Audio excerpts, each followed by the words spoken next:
ప్రజలందరూ బాగుండాలి. Start journey with smile. Be happy. NVR charitable society అధినేత నక్కా వెంకటేశ్వరరావు పుట్టినరోజు సందర్భంగా ఆయన స్వగృహంలో సంబరాలు జరిగాయి. సొసైటీ చైర్మన్ నక్కా వెంకటేశ్వరరావు శాల్వా కప్పి సన్మానించడంతో పాటు నాయకులు, ప్రజాప్రతినిధులు, అభిమానులు పుట్టినరోజు శుభాకాంక్షలను తెలియజేశారు. నాకు శుభాకాంక్షలను తెలియజేసేందుకు వచ్చిన ప్రతి ఒక్కరికి ప్రత్యేక అభినందనలని NVR charitable society chairman Nakka Venkateswararao అన్నారు. సంకల్ప బలంతో పాటు దైవం తోడుతోనే NVR charitable society chairman Nakka Venkateswararao అభివృద్ధి పదంలోకి వెళ్తున్నారు. సీనియర్ న్యాయవాది లక్కంనేని కోటేశ్వరరావు అన్నారు. ఎన్వీఆర్ చారిటబుల్ ట్రస్ట్ అధినేత మన నక్కా వెంకటేశ్వరరావు మిత్రుడు నక్కా వెంకటేశ్వరరావు జన్మదిన వేడుకలు ఘనంగా జరుపుకుంటున్నదానికి ముందుగా ఆయనకి శుభాకాంక్షలు తెలియజేస్తున్నాను. అంతేకాకుండా అతనికి అతి ముఖ్యులైనటువంటి బంధుమిత్రులు, శ్రేయోభిలాషులు, ఎంప్లాయీస్, ఆర్టీసీ ఎంప్లాయీస్ యూనియన్ వారు మరియు ఇక్కడికి విచ్చేసిన వార్డు సభ్యులందరికీ కూడా శిరస్సు వంచి నమస్కరిస్తున్నాను. నిజంగా నాకు తెలిసి గత 4 సంవత్సరాలుగా నక్కా వెంకటేశ్వరరావుతో చిన్నప్పటి నుంచి తెలిసిన 4 సంవత్సరాలుగా దగ్గర సంబంధాలు ఉన్నాయి. నిజంగా అతని దగ్గర చాలా నేర్చుకున్నాను నేను.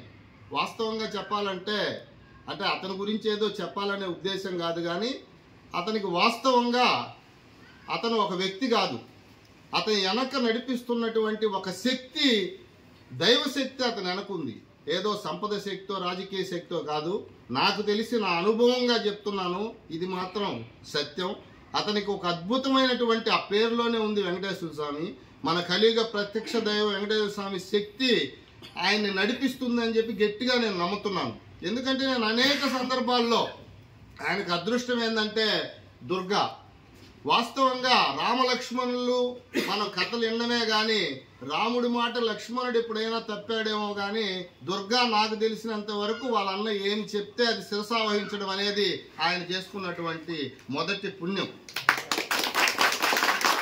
అంతేకాదు నక్కా వెంకటరామయ్య గారు అనేక సేవా కార్యక్రమాలు చేసి ఆయన సంపద సృష్టించిన వ్యక్తి నక్కా వెంకటరామయ్య గారు. కానీ వెంకటేశ్వర గారికి ఆ దైవశక్తితో అతను అనేక రకాలైనటువంటి సూచనలు ఇస్తుంటాడు. చాలామంది అనుకుంటారు ఆయనకి ఏమి తెలియదులే, చాలా అమాయకుడు.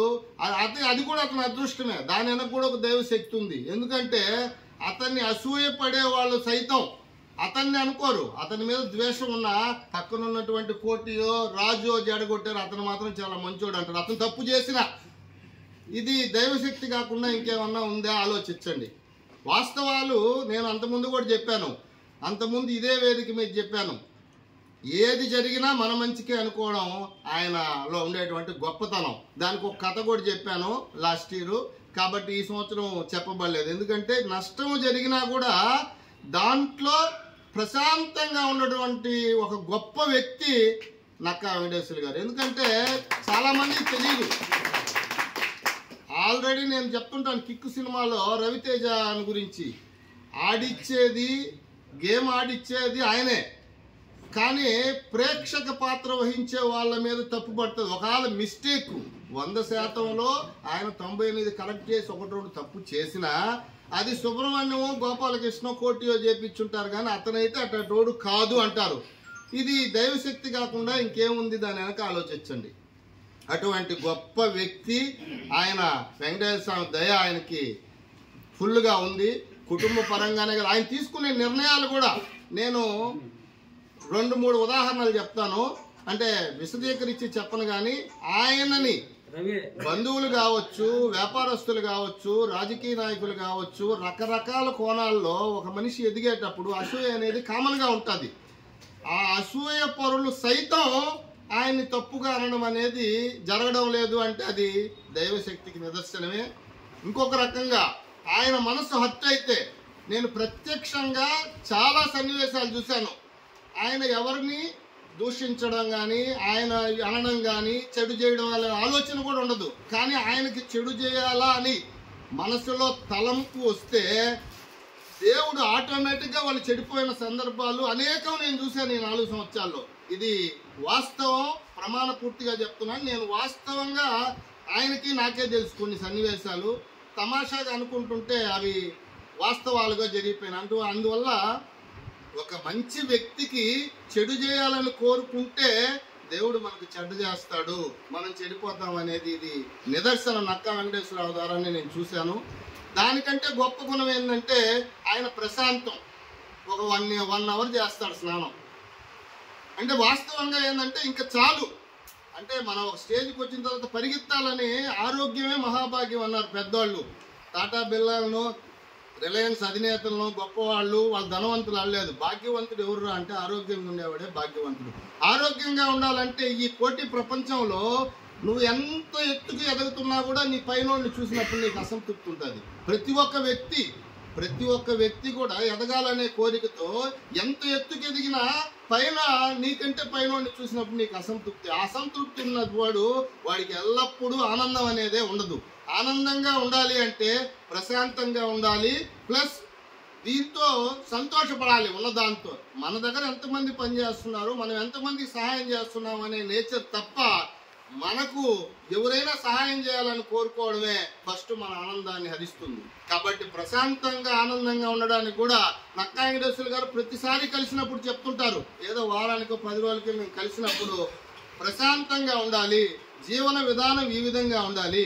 కుటుంబ సభ్యులను కూడా నేను వాస్తవంగా ఆయన చెప్పే సూచనలు దాదాపుగా ఎవరు అనుకోరు, మనల్ని ఆయన ఫాలో అవుతున్నాడు అనుకుంటారు జనరల్గా.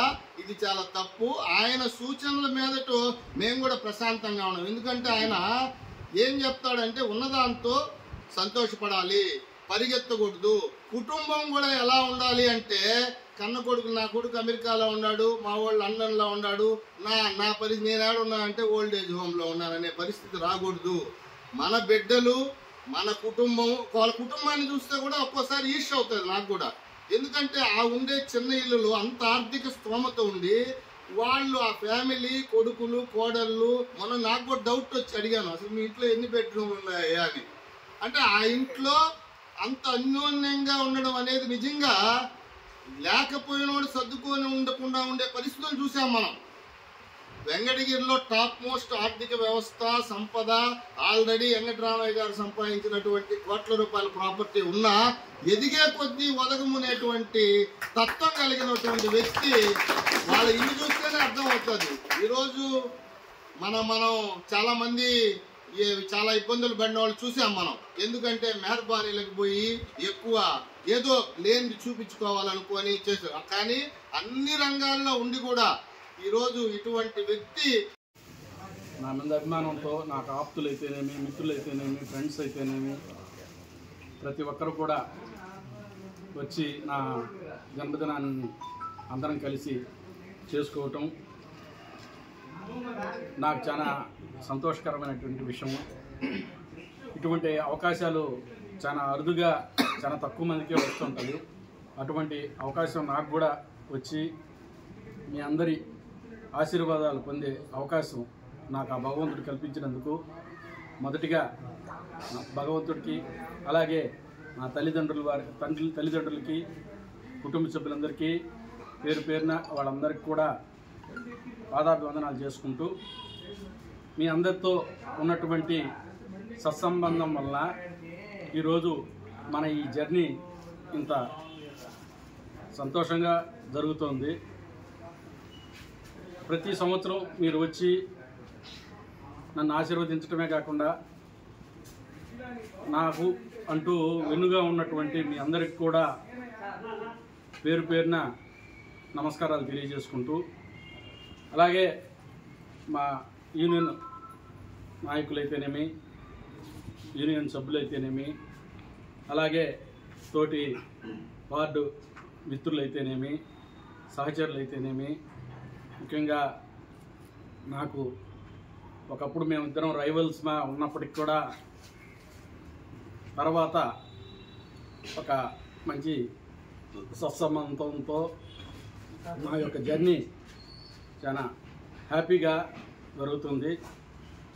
వారి యొక్క ఆశీర్వాదాలు, ఆశీస్సులు, అలాగే వెంకటగిరి ప్రజలు ఇస్తున్నటువంటి మా మీద చూపుతున్నటువంటి అభిమానం ప్రతి ఒక్కరికి కూడా పేరు పేరున నమస్కారాలు తెలియజేసుకుంటూ, అలాగే ఈ 2025 కొత్త సంవత్సరంలో సంక్రాంతి నూతన సంవత్సరాల శుభాకాంక్షలు నియోజకవర్గ ప్రజలందరికీ కూడా పేరు పేరున తెలియజేస్తూ మున్సిపల్ కౌన్సిలర్స్ అయితేనేమి, నాయకులైతేనేమి, వెంకటగిరి మున్సిపాలిటీ ప్రజలైతేనేమి, వెంకటగిరి మున్సిపల్లో ముఖ్య భూమిక వహిస్తున్నటువంటి శానిటరీ వర్కర్స్ అయితేనేమి, మున్సిపల్ స్టాఫ్ అయితేనేమి, అలాగే మన వెంకటగిరి ప్రజలందరికీ కూడా పేరు పేరున కృతజ్ఞతలు తెలియజేసుకుంటూ,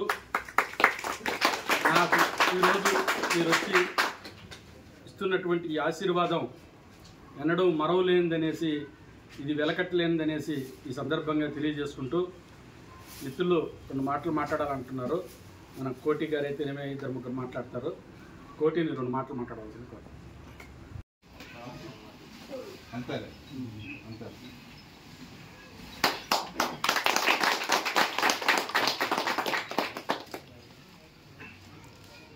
మోహన్ వస్తే జాగ్రత్త. ఇది బాగుంది.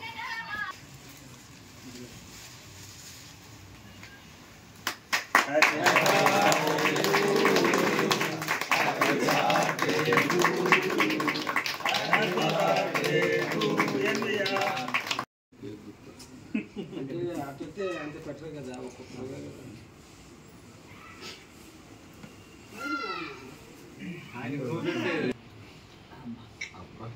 బాగా నేర్పించాడు. బాగా నేర్పించాడు.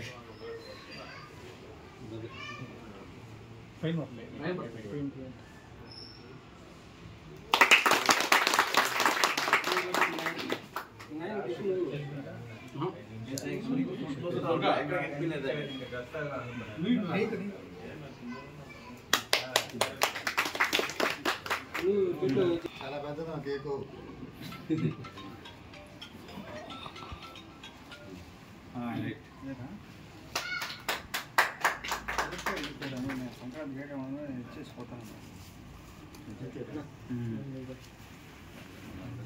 సరే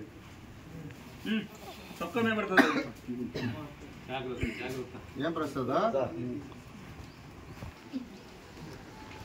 దాన్ని తీసేయాలి.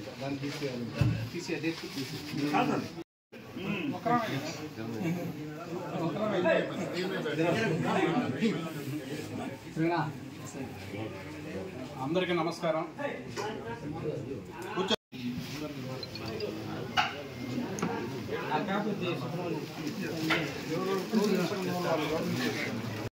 రవి లోపల కుర్చీలు అంటా ఉంటే కొంచెం తెచ్చి.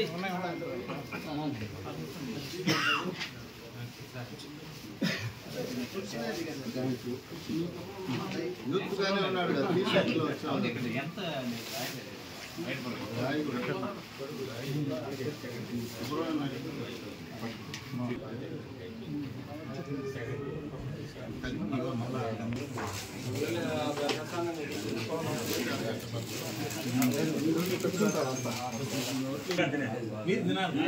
మీరు